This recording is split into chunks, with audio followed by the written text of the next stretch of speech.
So I want to thank the India Foundation and its partners, Singapore and Sri Lanka, for their leadership in organizing this conference. And let me begin by reaffirming a long-standing facet of U.S. foreign policy, that the United States is and will continue to be an Indo-Pacific power. Our close bilateral relationships and partnerships with countries around the entire oceanic littoral greatly augment our continued presence in Manama, Darwin, Diego Garcia, Singapore, and elsewhere around the region. For more than 7 decades, we have embraced the commitment to protecting and sustaining the global operating system of rules and norms that have unleashed unprecedented levels of prosperity across the Indo-Pacific and around the world. This will not change in the decades to come, because we recognize the strategic and economic importance of this great ocean, including the sea lines of communication that flow between Malacca and Hormuz around the southern tip of Sri Lanka, carrying a tremendous percentage of the world's trade and energy supplies. America's connection to this dynamic region is not new.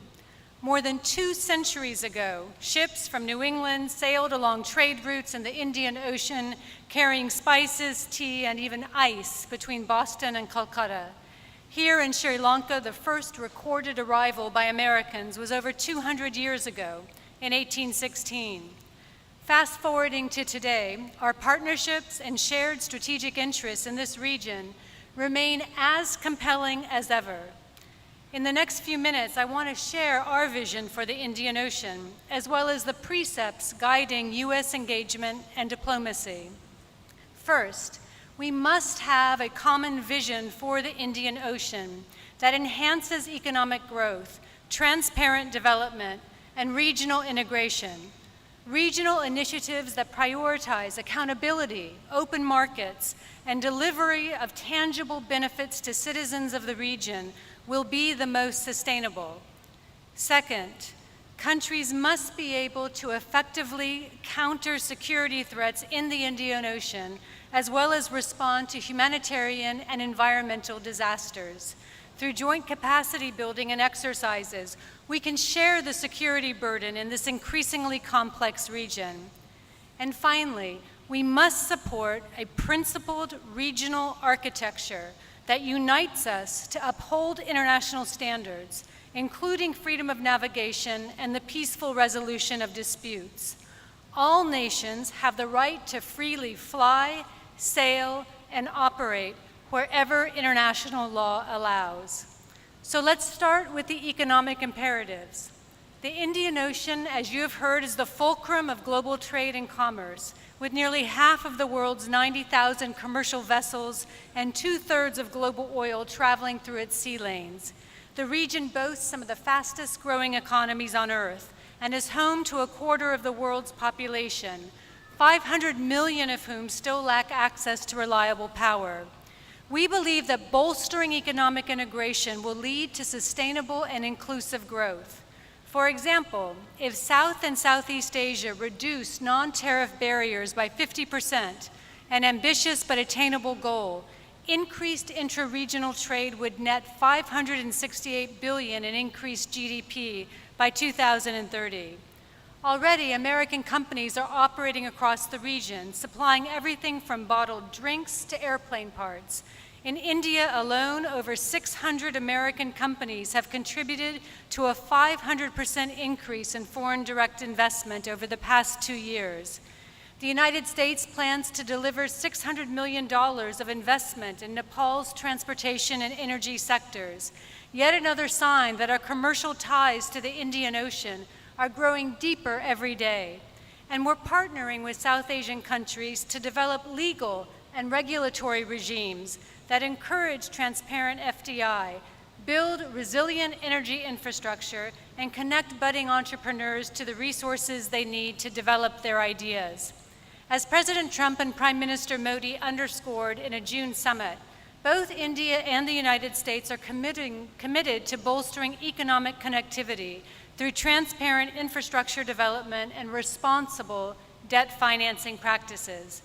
The U.S. is building partnerships through the Safe Ocean Network to combat illegal, unreported, and unregulated fishing, an issue which threatens maritime economies around the world.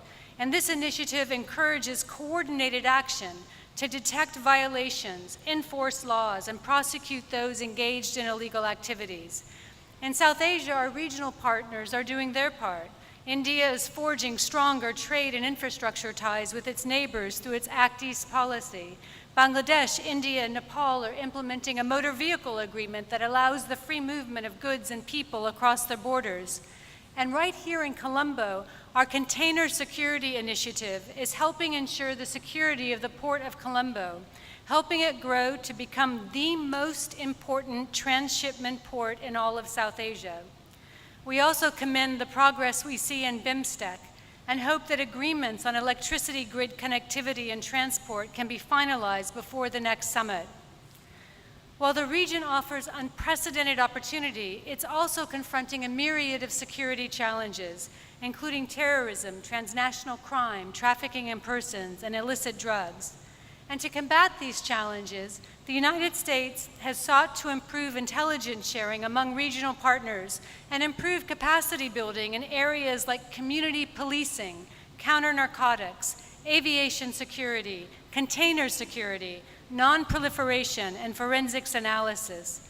There's also a critical need to expand engagement on maritime domain awareness. In the increasingly crowded maritime environment, the sharing of reliable information is the foundation for greater cooperation. The United States is also committed to building the Coast Guard capacity of our Indian Ocean partners. 2 weeks from today, Japan will be hosting the Global Coast Guard Forum, enhancing cooperation on maritime pollution prevention, law enforcement, search and rescue, and many other issues. And every nation here is encouraged to attend. Expanding naval cooperation is another priority. The US, India, Japan, Malabar naval exercise in July was our largest and most complex to date, involving over 10,000 personnel. And we're expanding our Navy-to-Navy relationship with Sri Lanka, with our first ever naval exercise set for October. And with Bangladesh, we value our continued engagement through regular exercises like the Southeast Asia Cooperation and Training Series. We hope that one day in the not-too-distant future, all the navies of the region can jointly participate in exercises and coordinate maritime activities to build a collective capacity that upholds international standards. But in order to realize our shared goal of an Indian Ocean region that is open, principled, and resilient, we will need a robust regional framework for bilateral and multilateral cooperation, one in which all states have a say and are invested in decision-making and outcomes. Regional partners, we believe, should adhere to a common vision that respects international law as reflected in the Law of Sea Convention, that ensures a framework for transparency and for the peaceful resolution of disputes, that supports economic, political, and social linkages between South and East Asia, that develops the region's humanitarian and disaster relief capacity through maritime exercises involving all Indian Ocean partners, and that encourages Indian Ocean economies to embrace visa liberalization, competitive markets, and accessible medical and educational facilities.